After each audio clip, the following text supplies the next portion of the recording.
NetsBoy, so let's hear what he has to say.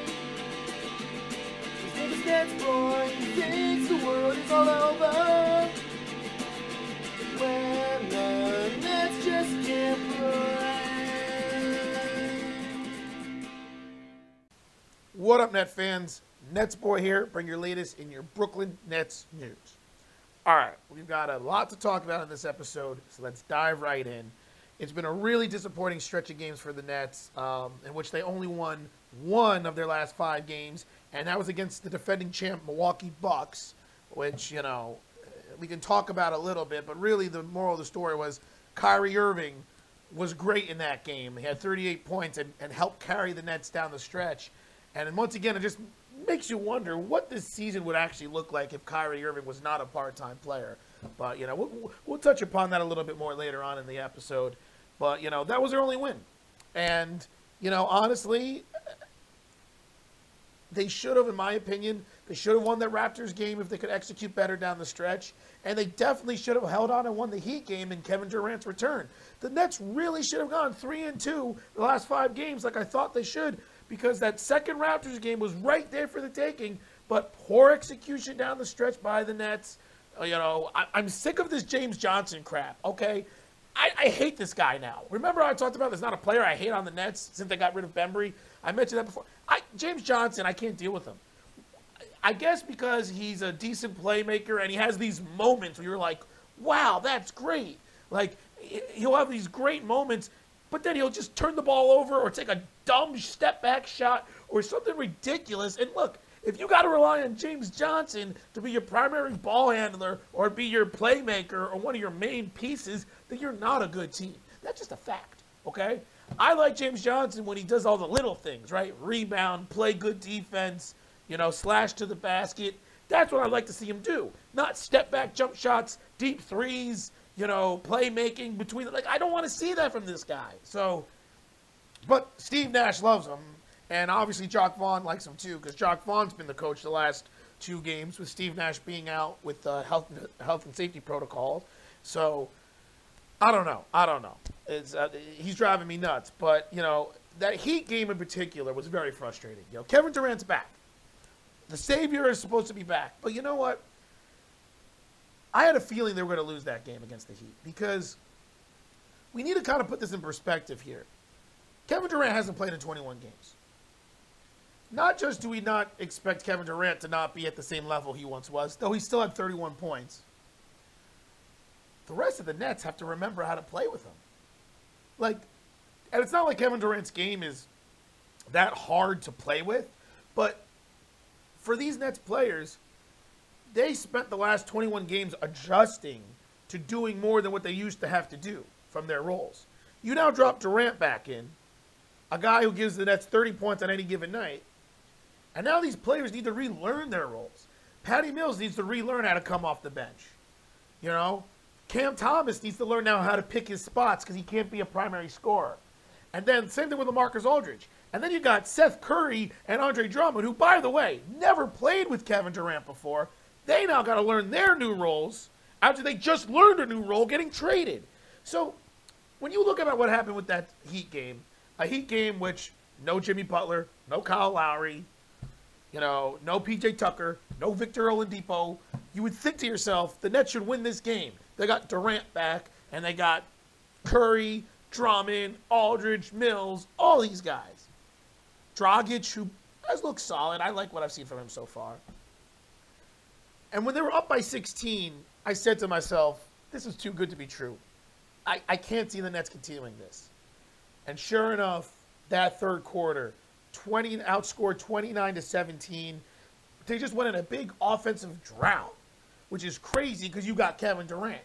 But the problem was, there was 2 problems with that epic collapse. It wasn't epic collapse. It was a collapse, but it wasn't epic. Epic collapse of what the Knicks did against the Nets. But anyway, it was a collapse. The turnaround happened for 2 major reasons. That scoring drought in the third quarter, and then the inability for the Nets to defend, especially in the fourth. Now, the scoring drought's going to happen. When you don't have Kyrie Irving out there to be another scorer, and Durant, if Durant's not the guy scoring, and you get inconsistency from Seth Curry and so on and so forth and Aldridge, it's going to happen. But this Nets team needs to get back to what made them the #1 seed early on. If you remember, before Durant went down, the Nets were a top 5 team in defensive efficiency. They were like a top 5 in defense. And then Durant went down, and all the rotation got all messed up because Steve Nash is a ding-dong. And next thing you know, they're like in the bottom 5 in defensive efficiency. And for this Nets team to really win, especially now with no more James Harden not being there, they have to win on their defense. So that's the biggest focus I feel like Steve Nash needs to figure out, and him and Jacque Vaughn and the Nets coaching staff. But what I just don't understand was why Jacque Vaughn in that Heat game went to what I want to, by the way, think is the best lineup the Nets had in LaMarcus Aldridge, Nick Claxton, Kevin Durant, Patty Mills, and Seth Curry. Does anybody remember that lineup? That was out there in the second quarter when the Nets went on that run and built up that 16-point lead. That is the best lineup the Nets could have. And why is that? Because Claxton playing the roam defender, and that's what I call it, the roam help defender, with Aldridge, hammering it down and letting Durant also be a roam defender, allows Patty Mills and Seth Curry to play aggressively on the perimeter, because if there's penetration, Durant, who's 6'11", Claxton, who's 6'11", and Aldridge, who's 6'11", are all there long to be help defense. And that run happened because offensively they still had enough with Durant and Mills and Curry and Aldridge, who were capable of scoring on a regular basis. But defensively, they had 3 legitimate perimeter help defenders that could help off of each other. And Durant and Claxton can switch on anybody. It was such a great stretch with that lineup. Yet we never saw it again the rest of the game. And it made no sense. When I saw that, I said, Jacque Vaughn, this is genius. How long have I been saying that they got to play Claxton and Aldridge together? You need to play these 2 bigs together because their defense is ridiculously skilled. And offensively, Aldridge can stretch the floor enough offensively where it doesn't cram up and get congested, especially when you pair him with Kevin Durant, who's a great shooter, and Patty Mills and Seth Curry, who are 40% more better shooters. It was the perfect complement of a lineup, and we saw it, and the Nets went on a run, up by 16. It looked great. Claxton was playing great defensively. They all played well, and then we never saw it again. I don't get it. Play Claxton. It's a fact. He does things on the defensive end that you can't get from anyone else other than maybe Kevin Durant. His ability to switch 1 through 5 and his ability to guard bigs, smaller players, help defense, helps this Nets team. Offensively, he's inconsistent. I get it. But if you're going to pair him up with Kevin Durant, Patty Mills, and Seth Curry, you don't need him to score, especially with Aldridge. Now, I don't want to see Claxton with Drummond because neither guy can space the floor at all. And, having 2 guys like that to clog up the middle on the offensive end is not productive. That's why I like Aldridge, because he can shoot the mid-range or the 3. He can stretch it a little bit better. But we need to see Claxton more, okay? I don't want to hear this we have 5 centers crap by Steve Nash. Claxton needs to play. He brings things to the table that no other net player can do. And until the Nets figure out how to get him more in the rotation, the Nets are going to continue to struggle until Ben Simmons comes back, which, once again, we're touching upon that too, or Kyrie Irving becomes full-time. Because they got to win on defense. So you got to put one of your best defensive players out there. And I don't think it's a coincidence they went on a run when he's out there, and then he doesn't see the light of day, and they couldn't stop anyone. Take a page out of the Celtics playbook. Right? The Celtics have had one of the best defensive lineups since the All-Star break. Before the All-Star break, like 10 games prior, they had been #1 in defensive efficiency. They'd been one of the best defensive teams in the league. And why was that? And same thing with the Raptors. And why is that? Because they play versatile bigs who can rotate. They will play Al Horford and Robert Williams, the Celtics will. Both of them, to me, are modern-day bigs, modern-day centers. Al Horford he's played power forward a lot, but he doesn't have the lateral quickness. But Robert Williams does. They play those two guys together, knowing that Horford can anchor the defense down below and lets Robert Williams just use his athleticism and his switching ability to be an ultimate help defender. That is a big reason why the Celtics play so well defensively. And then they bring in that Baines guy, who's more of a stretch big as well, plays with Robert Williams. Same thing. We see with the Raptors, they got the Boucher guy, and then they have Pascal Siakam. They'll play both those guys. Siakam is, to me, right now, he's a modern-day center now, too, the way he's built and the way that the NBA's played. But they'll still play those two guys. They let one guy anchor the defense, the other guy help. If you have an athletic big who can switch, like the Nets do in Claxton, you have to use that player and anchor him with a rim protector. And guess what? LaMarcus Aldridge is good enough to do that. And we saw it work. Take up from that, from the teams that are having success. See what they are doing. And mimic it. It's not hard. No, we got to have James Johnson out there being useless and turning the ball over and taking stupid step-back shots. It's just frustrating to watch because they really could have won that Heat game. But they lost. And now, we don't know what's going on with Kyrie Irving. You know, Mayor Adams loosens the restrictions on the mandates, but still, if you work in New York City, you still have to be vaccinated and proof of vaccination. So Kyrie Irving now can go to the Barclays Center as a fan, but can't actually play because that's where he works. That doesn't make sense. I'm sorry. I know everyone's been beating this, beating it like a dead horse. It's that's not the saying. It's beating a dead horse. It's beating a dead horse. They're not beating it like a dead horse. Anyway, it's beating a dead horse. I get it. All right. We talk about it nonstop. It just doesn't make sense. And it's all about, I'm not going to get political here. I don't have any problems with Mayor Adams and what he believes in and what he's trying to do. But he's just trying to save face, okay? That's just a fact, all right? Because just 2 weeks ago, he laid off 15,000,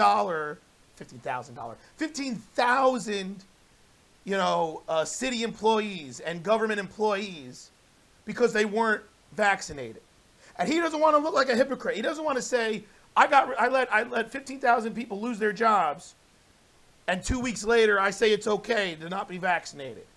He doesn't want to look like that. He's trying to save face. So he's trying to say, well, if you work in New York City, you still need to be vaccinated because that's why I let those 15,000 people go. That is what the reality is. And it's not fair. It's not right. Once again, I'm not trying to get political, but he's trying to save face. And it's going to take more time before they finally lift the vaccine mandate, despite COVID numbers being unbelievably down across the board. All these other sports and cities or towns are doing it. I get it. It's still a scary situation.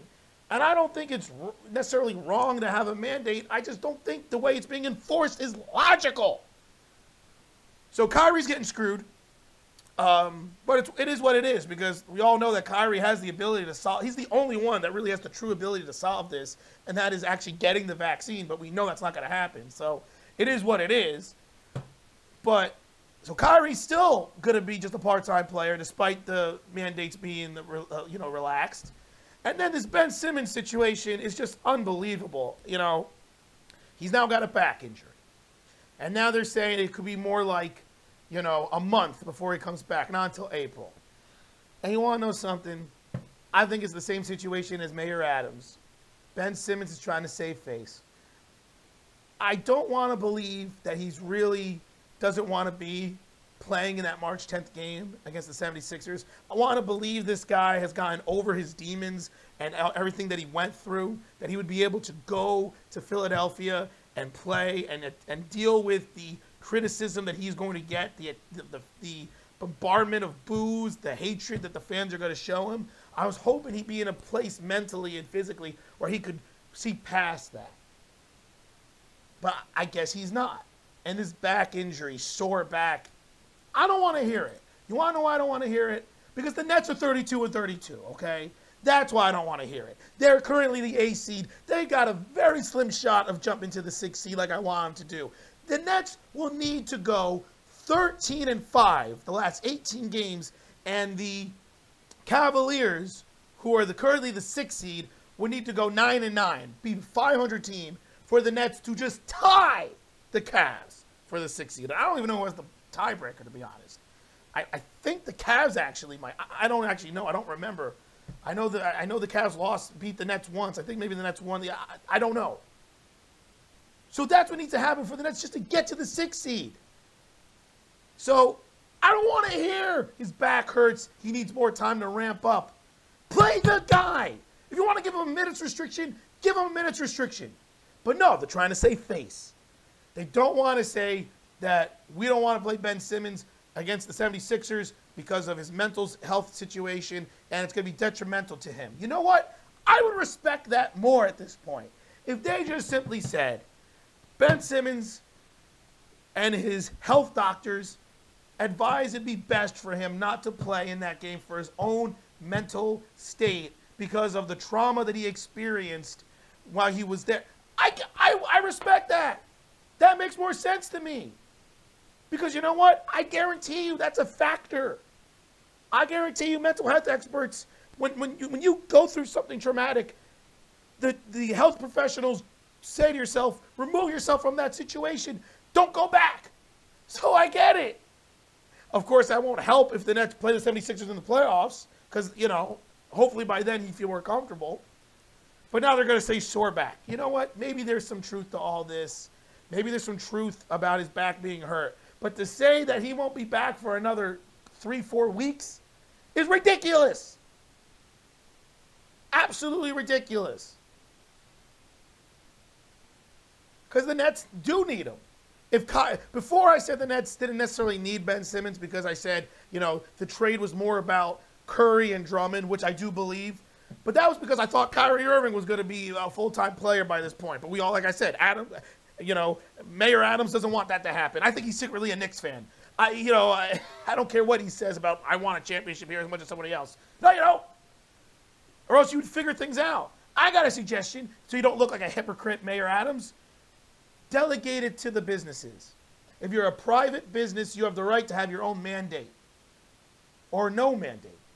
City employees need to have a mandate because the representative of the public organization is Mayor Adams. So he can say, if you work for the city, I'm requiring a mandate because the city jobs are too important to risk being shut down because of a health crisis.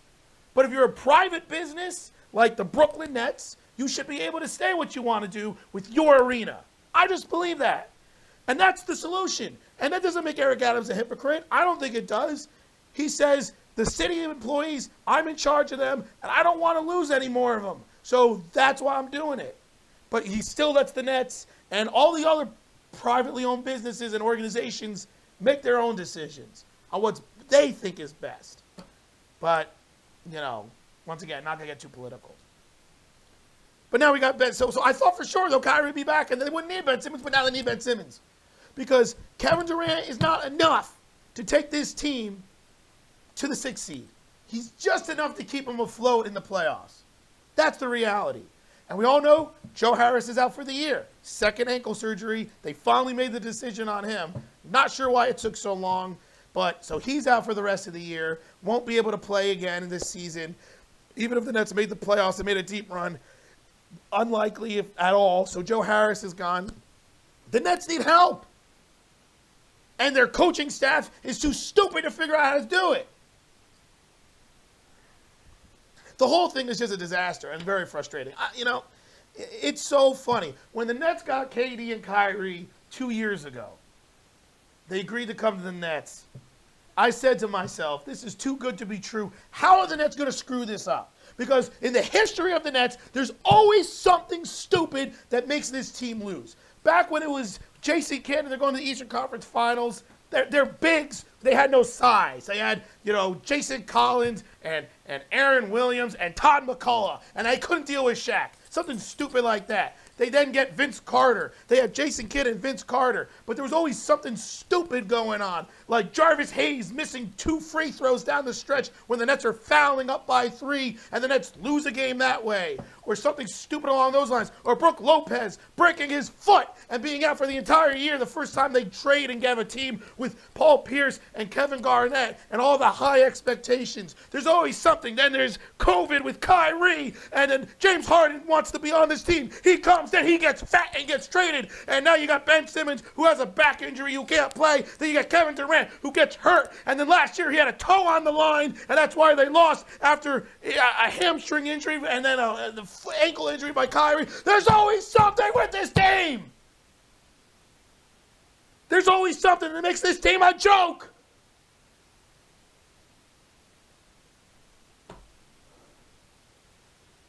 And that's just the tip of the iceberg of all the crazy crap within the last 20 years that happened to this Nets team. And why they just can't be good. It's like against the law of reality. Whatever, we'll see. Next couple games for the Nets. I don't even want to say what they should or shouldn't do. They got some tough games. They got the Celtics who are playing great next. All right, we know about the March 10th game against the 76ers. They better win that game. Kyrie can play in that game. Kyrie and KD will be there. Not Ben Simmons, but Kyrie and KD will be there with the rest of the Nets team. They better win that game. They just got to start winning. They got to go 15 and really they should go 15-3. But I'll take 13-5. If they can go 13-5 and get to 45 wins, that's what they would do. If they go 13-5, they get to 45 wins, and I'll be okay. Even though I don't think I'll be good enough to make it to the 6th seed like I hoped. They'd at least probably be the 7th seed, and they would only have to win 1 game against probably the Raptors, by the way, but at least if they're the home team. Oh, wait, it don't matter. If they're the home team, Eric Adams won't let Kyrie play. And if they play the Raptors and they go to Toronto, Toronto won't let Kyrie Irving play. So it's just, once again, another disaster of a situation that only seems to happen to the Nets.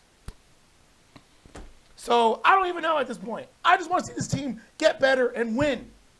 Durant is back. You have Seth Curry. You have Andre Drummond. You have LaMarcus Aldridge. You have Patty Mills. You have Cam Thomas. You have Nick Claxton and play him. You have Bruce Brown, who's been playing great. It's time for this team to win. You have 18 games left.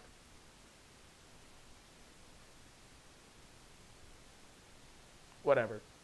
Let's wrap up this episode. I'm done with this. Let me know what you guys think about everything. Let me know what you guys think about. I can't even recap everything I just yelled about. But let me know what you guys think. And keep your eyes open to the next NetsBoy episode. I swear to God, they better win at least 4 of the next 5 games. They better. They better. And they got tough games, but they better.